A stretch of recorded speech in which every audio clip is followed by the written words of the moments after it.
Hey pals, Palumor here, and welcome back to the second episode of the brand new series, How Fast Can a Rank 1 Gladiator Climb Solo Shuffle? It's a series where I'll be climbing from 0 to 2400, documenting each lobby I go into, starting off episode 2 at 384 CR. I think our last lobby was a 4 and 2, so I hope you guys enjoy this one. If you haven't seen episode 1, make sure you go check it out. But anyways, let's jump into the episode.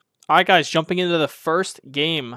Really quickly, I just want to address some comments I've gotten about the MMR. Yes, my MMR is around 1900. Unfortunately, that's the lowest that I could find to start off. Unfortunately, your MMR just kind of transfers over from previous seasons. But what I will say is that all of the gameplay that you see is not going to change depending on the MMR you're playing at. So just because I'm playing at 2K at the very start compared to if you're maybe playing at 1400, it's not going to actually change how you should play. So just focus mostly on the takeaways. And yeah, it's not too big of a deal, so I wouldn't overthink it. Starting off this round, I'm playing with a DK, so I'm always going to think about the DK. His dots will spread a lot, and if the healer has dots, I cannot gouge him, so that's one thing I'm thinking about. Kind of just ramping up on the pets because I want to go Hunter. This monk runs in, he's going to press Serenity, and I actually just throw a defensive blind really early. I know my DK's in a CC, so he's not going to break it. I gouge him off, and I'm ready to stun if he does trinket this. It breaks late, so I stun him here. And then I think the monk trinkets. So what you can see right here is an excellent example of how you can have a lot of control on Rogue, but even Outlaw especially. This monk ran in and pressed Serenity and didn't get to use a single attack the entire time, just from using a defensive blind. This is definitely something you can look to do a lot more in Outlaw compared to the other Rogue specs that are a lot more offensive. Anyways, like I said, we're just slamming the Hunter. Hunter's probably the best kill target for us here. I'm trying to do a good job weaving in between the healer and DPS to avoid cleave damage, as well as look for kicks on the healer when I can, or a gouge like right there. We get turtle from the Hunter. I have no way to stun this healer, else I would go for a stun off, but my healer actually gets a full fear. We're kind of just running this Hunter down. He comes out of turtle, and I keep cranking him. The priest gets some shields, so he'll be fine here. But we're really just trying to crush this Hunter. My DK throws a stun on the healer, so I turn and half kidney that, and the last pain sub charge comes out. Our pressure is really good here. And basically all I'm thinking at this point of the game is let's not get triple swept like that, as I try to dodge it, but we do get swept. But I'm just thinking of let's just live a little bit, and then the next time I can get a lot of CC on the healer, we'll kind of just close the game out. So I do get feared here, and as soon as I come out of the fear, I believe I use this like re-stealth because I have a shield, and I get triple stuns on their team.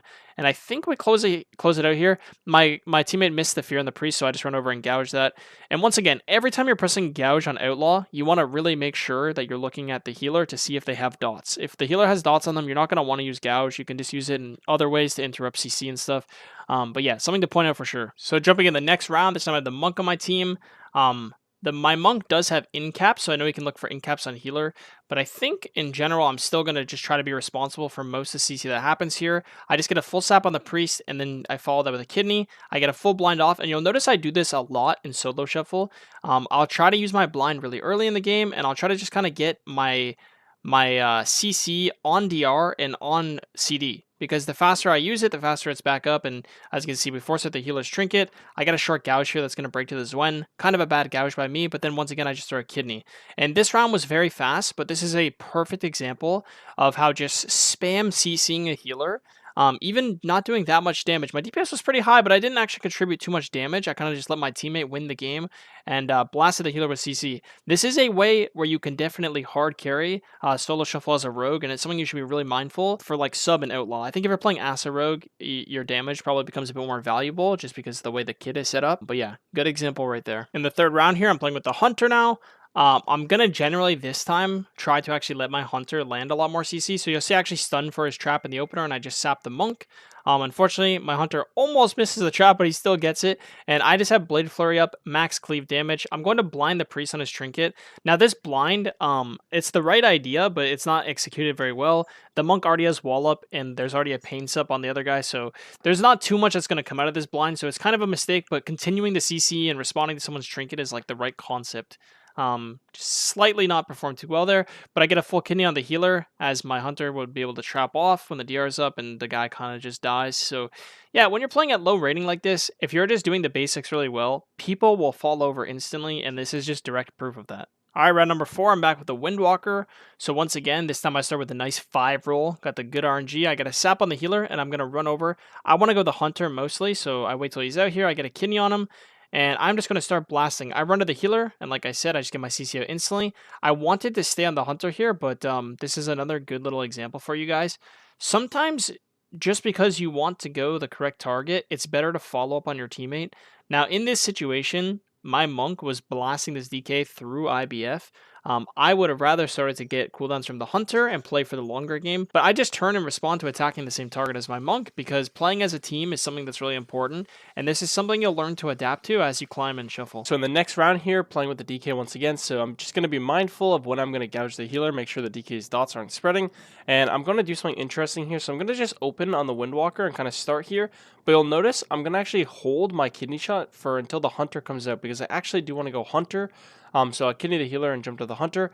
We've already netted a pain subcharge and the monk's wall, which is a great start. Rapture comes out too, and then I believe right here the priest uses another PS charge on the hunter. So yeah, there instantly we get 2 PS charge in the opener. I turn focus kick the healer on penance, which is something you should be looking to do when you're playing these melee DPS.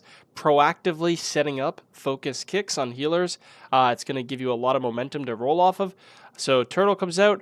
Tab target to the monk during that time, keep on doing efficient damage, and then it's just a kidney gouge on the healer, and we are just running down this hunter here. He uses Feign Death again, and we keep on crushing him. At this point, the priest doesn't have too many cooldowns left. I think the only major cooldown he'd have is swap.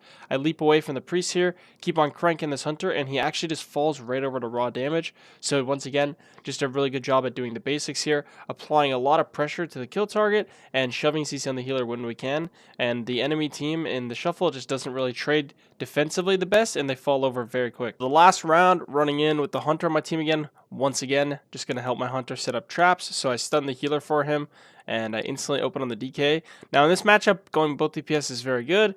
I think I would prefer to go the monk, just because I'm playing outlaw, and outlaw actually does like basically entirely physical damage. So hitting squishier targets based off armor type is going to be good.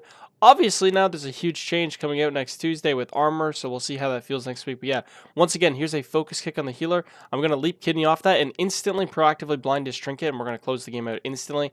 So I'll show that again because that happened very fast. Yeah, I pretty much turn.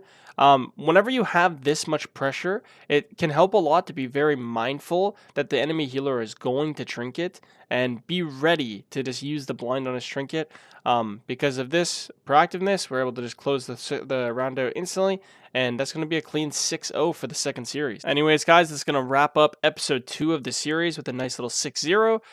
What I've decided to do is I am going to continue the series. The feedback was pretty good for the first video.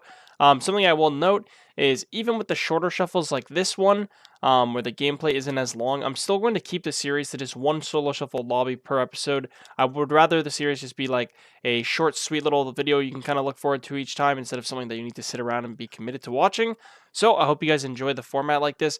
Once again, if you have any questions, make sure you leave in the comments. I stream every single day at twitch.tv/Palumor. If you ever want to watch me playing live or ask any questions, you can there. And thank you so much for watching the video. Thank you for your time. I hope you guys have a great day, and until next time, I will see you guys later.